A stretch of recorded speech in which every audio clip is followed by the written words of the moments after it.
Here with me, Lord Dartmouth from UKIP. Good evening, or perhaps I should say good night. Good evening, good night, good morning. We're getting a bit confused at this point. Let's not try and nail it down, because we could be here a while.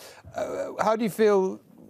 Nigel Farage, I have to say, didn't look generally in the best of spirits this evening when Rohit Kachru caught up with him. How do you think the party's doing tonight? Well, I think the key thing is this. We've been predicted on another channel that we will be the third biggest party.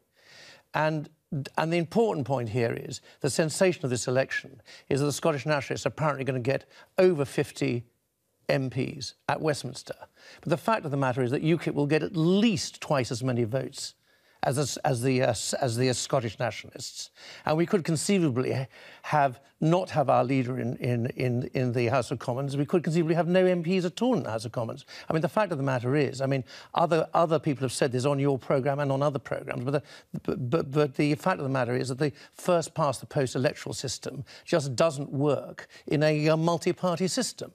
Now, our political opponents will be incredibly excited if, for some reason, Nigel doesn't get elected in Thanet South, where I was yesterday. Actually, I think I mean the day before yesterday. It was Wednesday. And we're getting confused again, but I know where you're going with it. But well, let me just ask you: do you think he's won then? Well, I mean, how do I know? I mean, how do I know? How does anybody know? But I mean, the point is that in the last. People forget, the 2010 general election, the UKIP candidate only got 5.66% of the vote. So it's a huge personal achievement for Nigel to be in contention at all. But the point I was about to make is that if Nigel, for some reason, isn't elected, and it'd be highly understandable under the circumstances which I've actually just given you, the fact of the matter is that the establishment parties would all jump up and down in glee, the BBC and so on. Yeah. However, the fact of the matter is that the point of view which Nigel espouses is held by a very, very large segment of the electorate indeed. I don't want to interrupt your flow, but this is Alex Salmond arriving for his counting. Gordon, he's obviously standing, trying to win that seat, and honestly, if the polls are right, or even halfway right, or even 10% right, he's going to win it quite easily. What do you make of what's happening in Scotland and what it means for the UK as a whole? Well, I think, well, I'm a unionist, and so it's incredibly worrying. Now, one of the things that none of the commentators haven't actually picked on at all is that Gordon Brown has got to bear some responsibility for this. Gordon Brown was the de facto leader of the Labour Party in Scotland for all those years, Prime Minister and Chancellor, and he has to bear a proportion of the responsibility. And he has to bear a proportion of the responsibility for whipping up anti-English feeling in Scotland for the narrow electoral purposes of the electoral advantage of the Labour Party. And it's a very old saying, but if you sow the wind, you reap the whirlwind. And that's what the Labour Party is doing now. And I'm not a vindictive man, but I can't help having a tiny, tiny, tiny little laugh.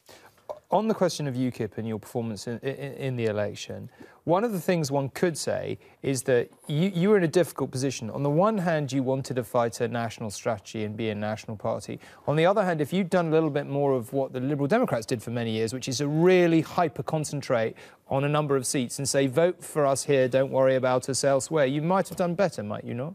Well, but I'm arguing that we've actually done incredibly well. I mean, we will get at least 3 million votes, possibly over 4 million. We've been predicted to be the third largest party. We've actually had an amazing election campaign. But I mean, people don't appreciate how little resources we have in comparison with the major parties.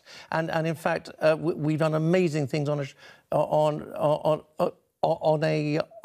a complete shoestring, and we actually ran a very successful national campaign, despite a series of fixed BBC audiences, and we also had the best manifesto, the best technically written manifesto, and the best organised and best put together.